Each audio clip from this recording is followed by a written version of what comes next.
Καλώς ήρθατε στο περίπτερό μας. Είμαστε στο 12 περίπτερο, η εταιρεία Πηγιώτα Κοντέλης, που όπως είναι γνωστό εδώ και χρόνια εκπροσωπεί τα δύο κορυφαία brand σε γεωργικούς ελκυστήρες, Case και New Holland. Έχουμε συγκεντρώσει στο κέντρο του περιπτέριου δύο από τα καινούργια μοντέλα, τα οποία παρουσιάζουν πάρα πολλές καινοτόμες λύσεις σε όλα τα επίπεδα. Ας ξεκινήσουμε βλέποντας εδώ το Farmal 120C, που είναι ένα τραχτέρ μεσαίας υποδύναμης για εξωχώραφες λειτουργίες. Ας επικεντρωθούμε λιγάκι βλέποντας εδώ τα χαρακτηριστικά του τραχτέρ, για να έχουμε μια γεύση λίγο για το τι τεχνικά χαρακτηριστικά έχει. Και ας κάνουμε έναν κύκλο λίγο γύρω από το τραχτέρ για να μπορέσουμε να αποτυπώσουμε στην κάμερα το δυναμισμό και τις γραμμές, τις επιθετικές που έχει αυτό το καινούριο τραχτέρ, με καινούργια όλα τα εξωτερικά του στοιχεία, πλήρως ανασχεδιασμένο. Εννοείς και στο design?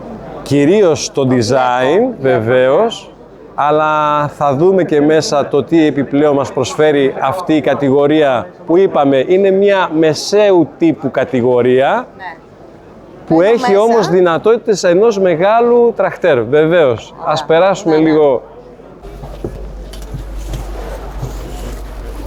για να δούμε το ότι ο κατασκευαστής έχει δώσει ιδιαίτερη έμφαση στο να είναι σε μία άνετη θέση ο χειριστής του μηχανήματος και κυρίως να έχει μία ορατότητα προς όλες τις κατευθύνσεις.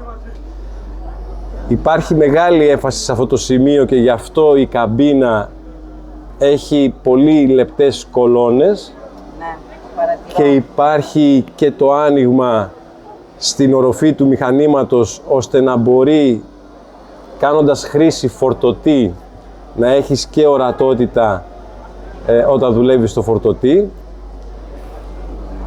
Έχουμε στην θέση, ο χειριστής έχει τη δυνατότητα να χειριστεί με ευκολία όλα τα χειριστήρια του μηχανήματος και έχουν τοποθετηθεί με τέτοιο εργονομικό τρόπο ώστε η πρόσβαση να είναι εύκολη. Και εδώ συναντάμε τον επιλογή ταχυτήτων, γιατί μιλάμε για ένα τραχτέρ το οποίο έχει 16x16 ταχύτητες. 16 μπροστά, 16 πίσω. 16 μπροστά και 16 πίσω. Έχουμε τη δυνατότητα ενός power shift, μιας αλλαγής power shift, και το υπόλοιπο σασμάν είναι μηχανικό, οι υπόλοιπες ταχύτητες.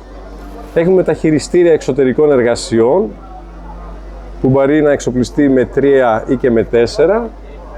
Έχουμε τον διακόπτη που ενεργοποιούμε τον πίσω δυναμοδότη. Έχουμε το λευγέ που αλλάζουμε τις ταχύτητες περιστροφής του δυναμοδότη. Έχουμε εδώ τους διακόπτες που μπορούμε να ενεργοποιήσουμε είτε στην αυτόματη είτε στη χειροκίνητη λειτουργία τον μπροστινό διαφορικό. Αντίστοιχα, δύο θέσεις και δύο επιλογές έχουμε για το επιλογέα πίσω διαφορικού. Έχουμε τη δυνατότητα να αποθηκεύσουμε δύο σταθερές στροφές του κινητήρα, οπότε με αυτόν τον τρόπο να δουλεύουμε σε στροφές εργασίας και σε στροφές κινητήρα κατά τα κεφαλάρια του χωραφιού. Έχουμε πλήρως ηλεκτρονικά ελεγχόμενο υδραυλικό για εύκολη χρήση του χειριστή, με όλες τις ρυθμίσεις που απαιτεί ένα ηλεκτρονικό υδραυλικό να έχει.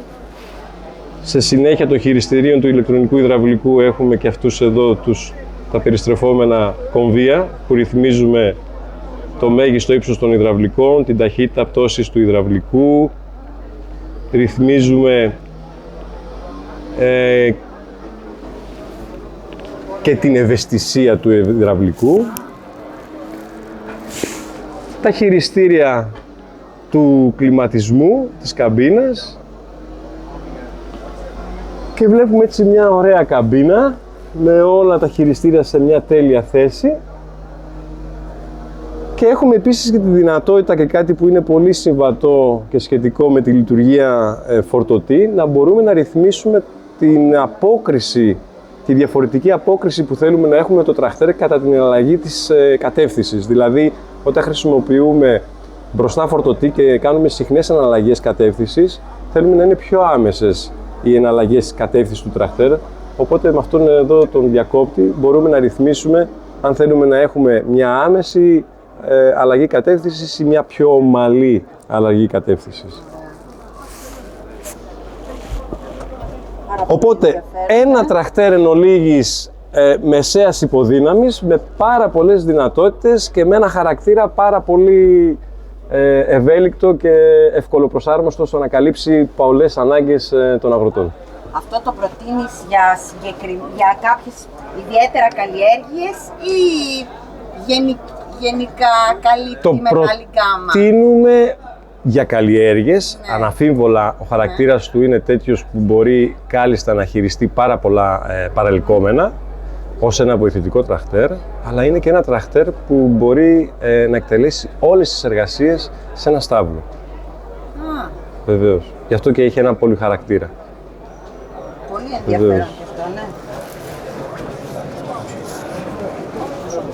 Πάμε να δούμε λιγάκι και το πίσω μέρος, έτσι, και το τι μας προσφέρει εδώ.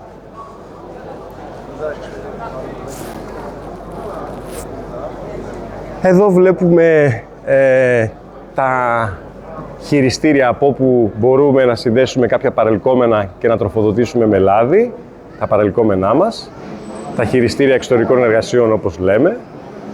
Έχουμε τη δυνατότητα να συνδεθεί το τρακτέρ μας με μία μπρίζα Isobus, οπότε μέσω του τρακτέρ να μπορέσουμε να λειτουργήσουμε ένα παρελκόμενο που είναι συμβατό με αυτή την τεχνολογία. Οπότε πάλι ένα στοιχείο που αναδεικνύει ότι το τρακτέρ από άποψη χαρακτηριστικών δεν υπολείπεται σε τίποτε σε σχέση με ένα τρακτέρ μεγαλύτερης υποδύναμης και κατηγορίας. Και βέβαια το μοναδικό που προσφέρει ένα τέτοιο τρακτέρ και συμβάλλει πολύ στην άνεση του χειριστή είναι ότι έχουμε και ανάρτηση στην καμπίνα. Από εδώ το βλέπω, έτσι. Εδώ το πάρω. Έτσι.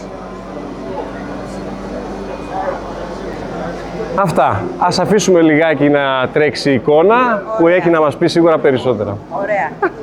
Σε ευχαριστώ πάρα πολύ για την παρουσίαση.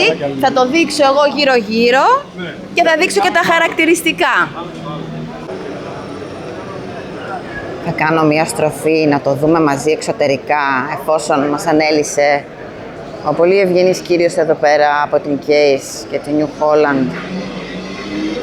Μας ανέλησε όλα τα τεχνικά τα οποία πρέπει να ξέρουμε.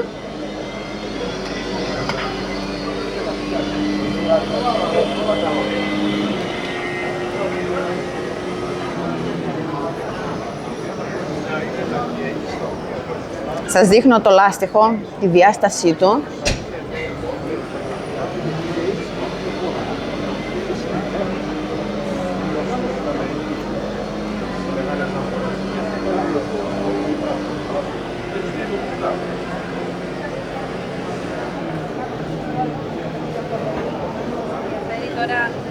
Σχέδιο βελτιώσεις, δεν νομίζω ο κύριος εγώ να το ο κύριος όμως δεν είναι αγρός.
Και θα κλείσω το βίντεο στην τεχνική καρτέλα. σε πάνε.